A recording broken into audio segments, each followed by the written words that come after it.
I met Tim at a Magic the Gathering store. That's right, Magic the Gathering, a card game. We're both nerds, and we both geeked out on Magic the Gathering. Hey guys, and welcome back. Today's video is just a TLDR version of the Timcast 6-hour tell-all stream about Tim Pool and why he left Timcast IRL.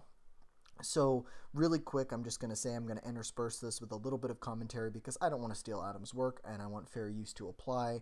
But I'm going to keep this as short as I can. The stream itself that Adam did was over 6 hours long, and I know a lot of people have trouble staying with it for that long, so this is just the brief version of events and a little bit of commentary from me.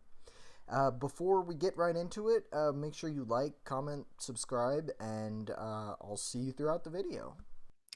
It's a love-hate relationship, especially when you're playing with someone like Tim, because he doesn't like to lose, ever. When he wins, he's laughy and giggly, and when he loses, he is the worst sportsman you can imagine. My goodness. I'm not joking. Tim Pool is the reason I don't play Magic the Gathering anymore. It just lost its fun. It was no longer fun. You couldn't win and not be here bitching and moaning, and it was really frustrating, and I stopped playing the game. I don't think anybody's really surprised by this. Tim Pool comes off as the type of guy who wants to be the smartest in the room and always win. I just left this piece in because there's a nice little anecdote that describes the thing that makes a lot of us dislike Tim Pool. Now, let me say, this isn't just a Tim Pool hate train video. I have just talked about this a little bit before, and people have come to the channel and viewed these videos, and I figured this would provide some closure for those of you who joined the channel when I left from being a Timcast fan about a year ago, and so I thought it might just help explain things a little better. This is a great story. Anyway, on with the video. I think he was working at Vice News at the time, and we'd play ever so often. He would come and go. Ferguson, I think he was doing that. He was doing Occupy. And then one day, he got hired by Fusion. He got a huge check and was all excited about it, and which was cool. He got his dream job at the time. And then we stopped talking for a little while. I don't remember. I think he moved somewhere, and he in fact moved to Miami. And he invited me to do a show, something along the lines of Timcast IRL. And I asked Nisha if she wanted to move to Miami with me to do this show, and she said, okay. So we moved to Miami. Well, and this is something I have trouble with all of the people who like make business dealings with other YouTubers and internet people that they don't really know all that well. Moving your whole life to Miami, as Adam found out, is just kind of a risky move when it's somebody that you kind of know and you think they might have a business plan, but everything's not set in stone yet. And of course, that came out, as you will see. I don't remember exactly what we proposed to Fusion, but they were really excited about it. They were like, yeah, this is great. The show never panned out. Now, I was in Sweden at the time when he moved out, and he didn't tell me. And I got back to Miami to an empty house with no electricity in the summertime. It was brutal. So I had to, and I was by myself. Nisha was still in Sweden. So I had to pack a box truck, and I stayed there for a few days. I don't know if you've ever been in Miami in August with no air conditioning. It sucks.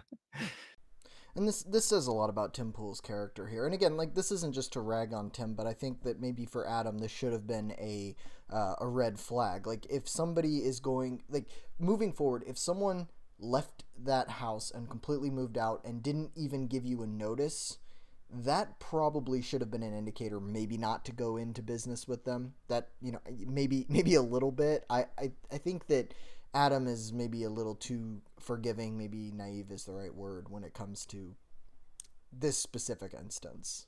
But anyway, I drove across the country. So I had moved my wife and our life. We moved our shit all the way to Miami, and then we left because it didn't come to fruition. Now, that's not really Tim's fault. I don't blame him for that. That was Fusion and the TV studios, whatever. They never had it come to fruition. So a few years go by. I hadn't spoken to Tim pretty much this whole time. I think he was in Connecticut doing something with mines, maybe. I know Bill Ottman's up there. This is when I think when he met Ian. Anyway, he was up. Maybe it is in Connecticut. I don't know. We really didn't speak much. But I was living in New York with Nisha at the time, and I had just moved from New York. But yeah, we moved to Arizona, and we were building our life there. Nisha just got a job and started getting some friends, and I was finding some solace and actually a purpose in designing video games. Tim called me, and he asked me if I wanted to do a show again. And of course, I was like, I really, like, we did this. I moved to Miami, and you kind of left me high and dry. And Tim was like, no, I'm funding it this time. I'm gonna do it. I want to set it up. I've been doing well on YouTube. So I said, all right. So after this, Adam took a little trip back out to New Jersey to see what it was all going to be like, move some things in, help get everything set up. And then this is where, there should have been a few more red flags. And then, on the subsequent trip that he'll mention in a minute, should have been some more red flags. I think that, and this isn't to attack Tim or Adam. This is just, maybe they just weren't a good fit personality-wise, based on all this. Like, a lot of us really liked watching them both together on the show, but based on what he's telling us here, neither one of them really worked well with the other on an individual level. And, I mean, that goes all the way back to that Magic the Gathering story. And while I was there, Tim's brother stole my jacket, my only winter jacket. Like, I was freezing, and he took my jacket and freaking bolted. Now, I don't want to get into why he left, but it wasn't on good terms. That's not really my place to get into. I'm just really pissed off that he stole my jacket. Okay, I just included that story for completeness sake. Tim Pool did a nice little cope stream this morning, and the chat was just full of people saying Adam is jacketless. So in case you were wondering, that's where that came from. And I think it was like a couple weeks later that I came back with more stuff and moved into Chris's old room. And at the time, there was 6 people living in the house. There was something that really started irking me. And that was the way that honestly both Tim and Lydia had this mentality of being high and mighty and know best, and they're the smartest people that have all the answers, and I don't like that attitude. No one likes that attitude. And this is the biggest, like the number one complaint with Tim's show that I've ever seen is that he'll have experts on and then tell the experts that they're wrong and he's right in their specific field. And that's, again, lots of people do this, but Tim is very bullheaded about it. And he just the way, go watch the clip of the way he interacted with Ari the Rugged Man, trying to talk about his racial profiling in the airport. I mean, that's just one example of like him having to be right and having to, like, no matter what the other person has to say, Tim is right. Now, that's obviously not something, like, I'm not saying RA was an expert in racial justice or anything. I'm just saying, like, that's a good example of Tim having to be right and having to have his way and having to be the one in the room who has the most relevant stories or anecdotes. So, yeah, this obviously something that would drive me up the wall as well. But again, this is why you shouldn't work with your friends. This is why you shouldn't live with your friends. And there was this vibe of both of them teaming up on me. And this wasn't just on the show. This was persistent at all times. And let's just be honest, Lydia is a yes man to Tim. That's all she did. She had no opinions of her own. And this was not just live. And it was so irksome. You know, I would catch her lying live about books that she read, and I'd ask her a second later, "Oh, okay, what was in that book that's relevant? Like, what made you think of that book?" "Oh, I actually didn't read the book." I was like, "You just said you read the book." Tim actually Tim was telling me how, what's his name? Aurelian Gerard? I think that's what his name is. I think he's Spanish or something, or French. European though, and amazing skater, very technical, very Tim style of skating, very clean and precise. And Tim was sitting, he's like, man, he's the best skater in the world. And I was like, I don't agree. Not to be a contrarian, because I didn't agree. As I said, skating's an art form. And I bet you can guess what he said to me. We weren't live. We weren't streaming at the time. That's right, you guessed it. He told me I was wrong. And Lydia chimed in, yeah, he is the best skater in the world. Lydia, what the fuck do you know about skateboarding? I'm sorry. You don't know anything about skateboarding. What? Yeah, these are things that I think every one of us has observed who has been at one point a fan of Timcast. You see Lydia just agreeing whole cloth with Tim no matter what, and that's I guess that's okay if that's the way you want to be, but you can tell that Lydia has absolutely no knowledge of the things that she's talking about, and she just agreeing with the things that other people are saying. If she gets pressed, she has a difficult time articulating. And I can't think of an example off the top of my head, but it's just something that's super familiar to me, being familiar with that show, or at least I was familiar with that show. Like I said, don't really watch it anymore. I've just, in the past couple of months, there's been a lot of juicy news about it, and if you go back to the start of this channel, you'll understand why that's interesting to me. Of the three of us, I was the only one who happened to be a pro skater at one point in his life. I wasn't at the time. I'm no longer. But I was a pro skater. I rode for Arbor Skateboards and Bustin' Boards in New York before I got onto the Arbor team. And skating's an art form. You can't tell me one person's the best skater in the world, and then when I disagree, you instantly just say I'm wrong. That's laughable. Let me show you a little layout of the house. So I walk up the stairs. I would turn left. I would go down the hallway, and there was two doors. There's my room. There's Tim's room. Right? Tim always had his door open. But that weird, like, hovering Lydia suddenly made sense when I saw her in the bed with him. And I was like, what the fuck? Oh, Lydia. I think she got everybody. All of her posturing has always been that good Christian conservative woman. That's always been what she's tweeted. It's what she said. Now, there was that one instance where she created an OnlyFans. I've not bought her OnlyFans, so I don't know if it's a joke or not. I don't know anybody who's on the OnlyFans.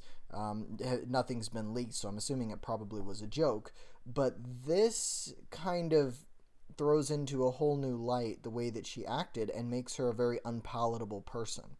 And I'm very curious to see what happens to her own YouTube show, because a lot of the people that followed her off Timcast were the same ones that were pretty big fans of Adam, and it always seemed like those people wanted like something wholesome.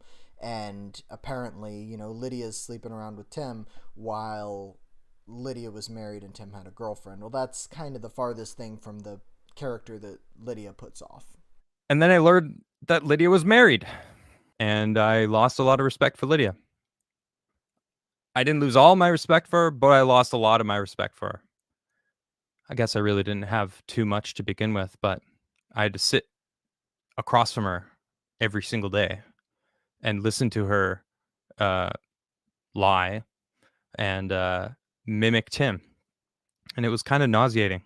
And Tim told me about his girlfriend, Allison, who's very lovely, by the way, and that she was coming to live in the house in like 3 weeks. And I was like, wait a minute, hold up. Your girlfriend is going to move in here now. With Lydia and you, and like, so wait. And I actually pulled him aside. And I said, Tim, what the hell? This isn't going to work. Like, this is unfair on Allison. This is unfair on Lydia, because Lydia clearly loved him. She was infatuated with him. She would literally do anything that he asked her to do. This is why you shouldn't sleep with your coworkers. This is why you shouldn't live with your friends.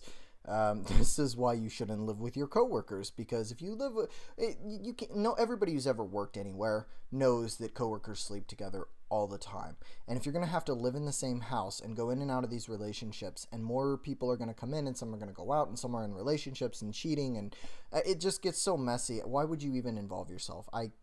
That's pretty gross. But then Adam goes on to point out one of the instances where he discovered Tim's level of narcissism and ego, which is kind of amusing. So I left it in as an anecdote. I think you guys will enjoy it. Someone sent me that board, and it arrived like a week later in the P.O. box, and it was marked for Timcast. So Tim saw it and was like, oh, I guess this is for you.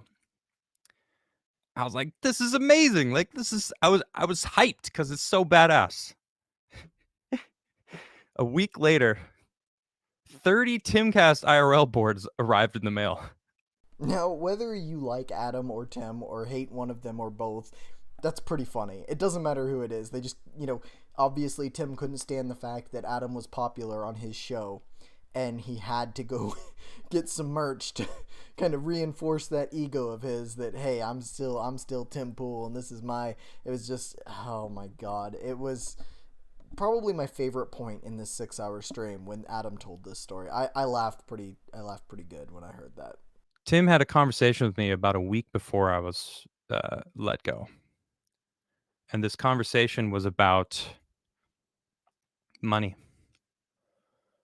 And this money conversation went something like this.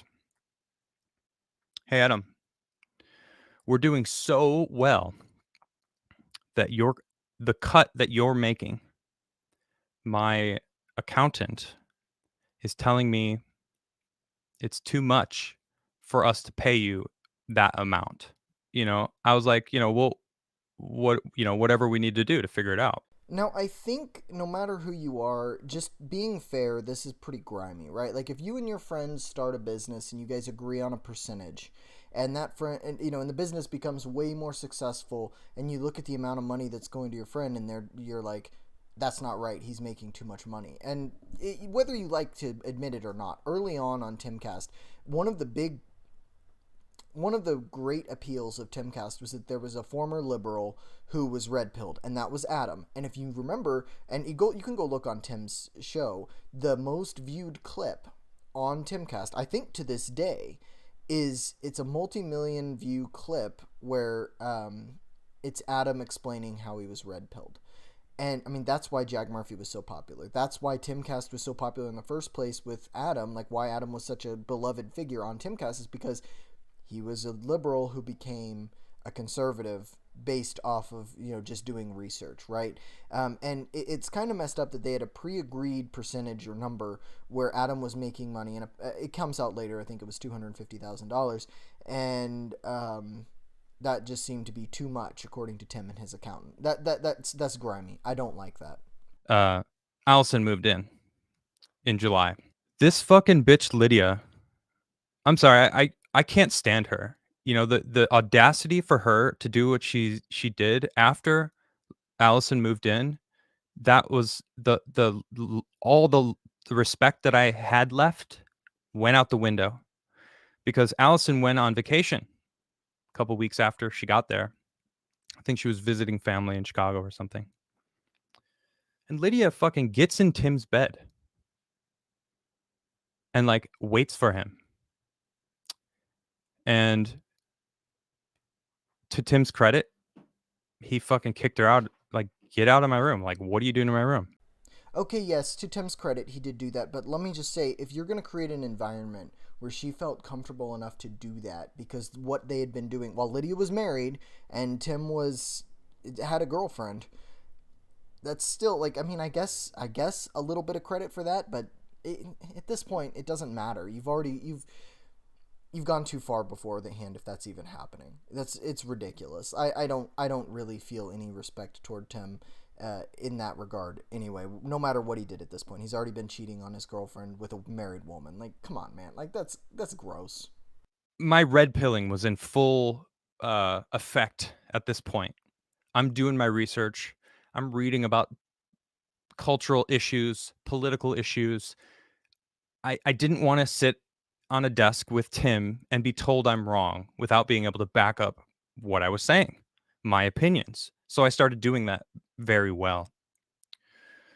And in doing that, I became a formidable co-host to Tim because Lydia, being the high and mighty righteous slut that she is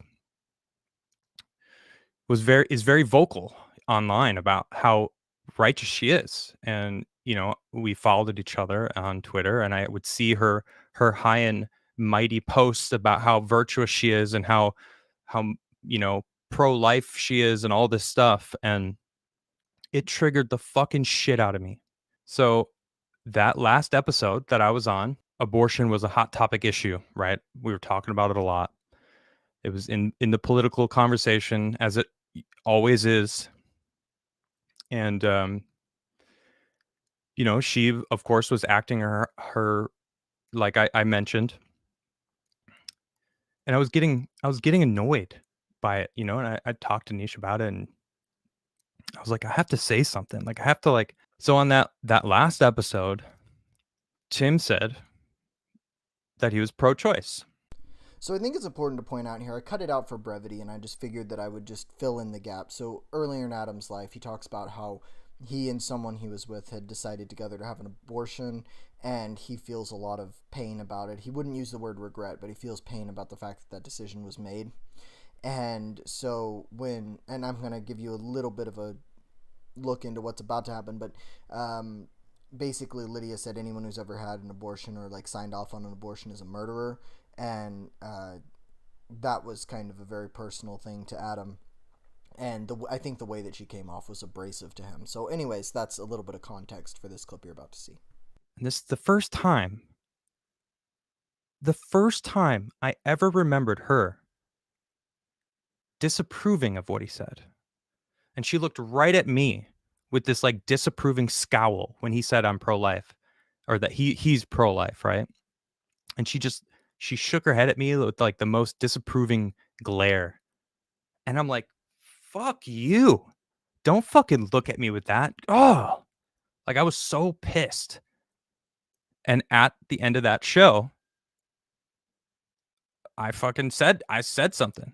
I was like, what the fuck? Like, you know, you gotta, you don't understand. Like, blah, blah. I don't remember exactly what I said because I was really mad. And I said, like, I had an abortion. Like, you're fucking calling me a murderer. And Tim, of course, like, put on his best white knight outfit. And I was like, you can't talk to her like that. And I'm like, which I found that really fucking rich, because he would yell at Lydia so loudly for fucking up the thumbnails, fucking up the timing, fucking up the algorithm of his baby 10 times. I can't even count how many times he screamed at her. Like, it was not even yelling, it was screaming. Like, it didn't matter where you are in the house. You heard him fucking blow up. Another reason not to work with your friends, but also another reason to not work for somebody who has such an insane work ethic like Tim does, where, doesn't take the days off and works like 16 hours a day. And I mean, props to the guy for his work ethic, but if they're going to hold themselves to that standard and then they want to hold you to that standard as well because this is their empire and they don't want to see it fail and they think you might mess something up, that's not a good way of managing. And I think, as Adam may point out here, I may have clipped the part out, but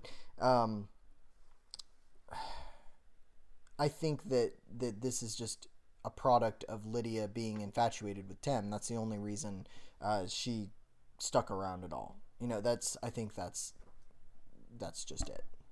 Tim, I need to be able to work this shit out. I need to be able to vent and like get to like a resolution if I'm going to work with somebody. Like I can't do this, you know? I don't give a shit if Lydia does suck as a producer, and I didn't choose her to be my producer for this show. And you did meet her on Instagram in DMs when she slid into your DMs, which is true, by the way.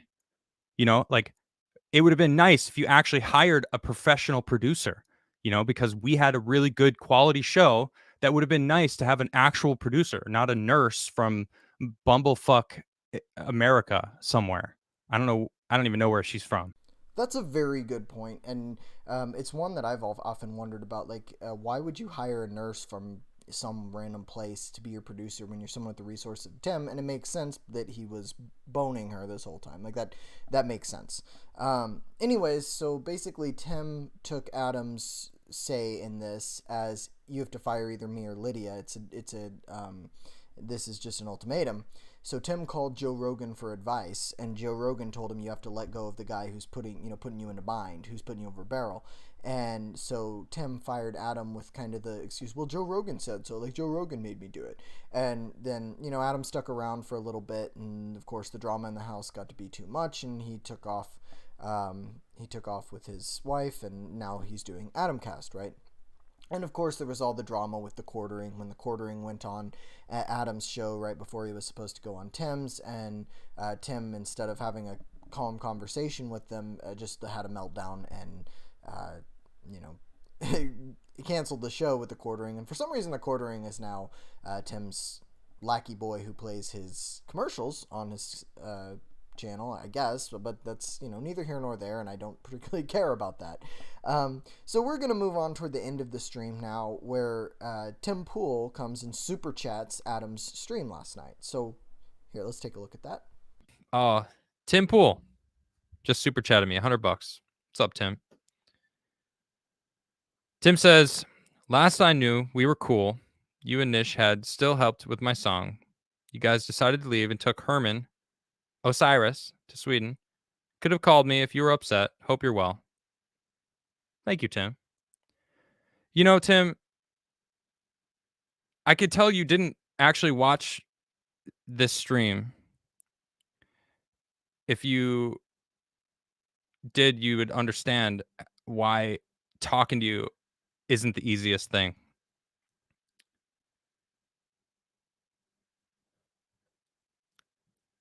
I don't even know if it's the real Tim Pool. No, he's got a check mark. It is Tim. So here's Tim with some damage control. Likely he didn't watch the stream. I can't say he did or didn't, but there's two more super chats from Tim, and we'll get to him in a second. They both just seem to indicate that he didn't watch the stream, wasn't too interested in it, other than I think he thought Adam didn't really reveal anything new, and he was just like trying to go for views again, which who knows, maybe that was Adam's motivation just to get a bunch of views from this. But he got very emotional at several points in the stream, talking about his the baby that had been aborted and so on. So I think this was fairly genuine on Adam's part. At a certain point, you quit caring about this, and I don't care. I've made like 2 videos in the past month and a half about Tim's show, and before that, it was a very long time since I talked about it at all. But it seems to be more relevant now. But let's take a look at these last 2 super chats from Tim to Adam, because I think they're more telling. This one was just like something basic, and Tim's just trying to show that he's a magnanimous guy, and Adam is not buying it at all. Oh, okay. Tim said again for 20. It said, I didn't know you were doing a stream or mad. I was out and someone mentioned you were streaming, wanted to say us up, but I don't know what you were talking about. Come on, dude. Oh, come on. When was the last time you super chatted me, Tim?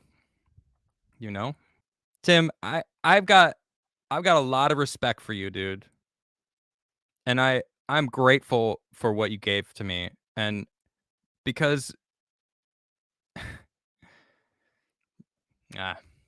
watch Watch the episode. I mean, it's very obvious. Somebody alerted Tim to what was going on, and Tim felt the need to do a little bit of damage control prior to his what people are calling a cope stream that he did this morning, which you can go check it out. Tim's main point is I'm rising above the drama, which is what he did with the Jack Murphy thing, so that he didn't have to address, his role in any of it, which is, if that's the way he's going to be, that's fine, and I'm sure he'll lose some followers from this, just like he did with the Jack Murphy thing, but the way that he works, I don't think it'll affect his bottom line too much. Maybe it will, I don't know. I think Lydia is probably going to suffer more from this than Tim is, but I mean, the point is, Tim's never going to actually address the things that are in this video. I sincerely doubt he'll ever watch the entire stream, but that's just my personal opinion. Seeing how he addressed the Jack Murphy situation, tried to just ignore it till it went away. I'm assuming he's going to do the same thing here. Tim says, but it was never enough. 250K. It wasn't enough. A house, a studio. Dog, it wasn't about the money, man. You can't throw money at every fucking problem, man. That's your issue. You clearly didn't listen to my show, and I don't care anymore. Adam is visibly upset and just abruptly ends the stream here. Tim, like Adam said, was trying to throw money at it and make it go away, and I don't think he realizes that his attitude, the way he is, so abrasive, has to be the smartest guy in the room, wants to win everything, like with the Magic the Gathering story, has to be the most popular guy, like with the skateboard story. Those did a really good job of illustrating the personality of Tim Pool himself, and I think it explains more than anything why it is that Adam left Timcast. And so I just want to say, if you made it this far, thanks for watching. I hope that this was a little easier to watch than the 6-hour stream that Adam Crigler made. I just wanted to put this out there, give a little bit of commentary. So if you're here, like, comment, share, subscribe. We do live shows Monday, Wednesday, Friday at 8 Eastern. And me and Howard and generally Mug will come on. We'll just talk politics a little bit, have fun. We don't really get all that serious. We just, cover things that are interesting to us. We watch stupid videos and make fun of them. So yeah, go ahead and join. You can follow me on Twitter at SeattleiteJ, and if you look in the description, we have a Subscribe Star that you can join. I think $2 a month is the low tier, just to help make the production better. As you can see, I'm actually sitting in my bed because my girlfriend is out there cleaning the kitchen, and she basically is making a lot of noise, so I have to be in here, and you can see my camera bouncing a little bit because my laptop is sitting on my legs, so I need a better setup. And the money on Subscribestar goes strictly to that, goes back into the channel. And so we've got a goal on there of $1,000. We made about 300 so far, and that's just going to go a new computer, new setup, new everything to make the show better for you. So thanks for watching, and I'll see you next time.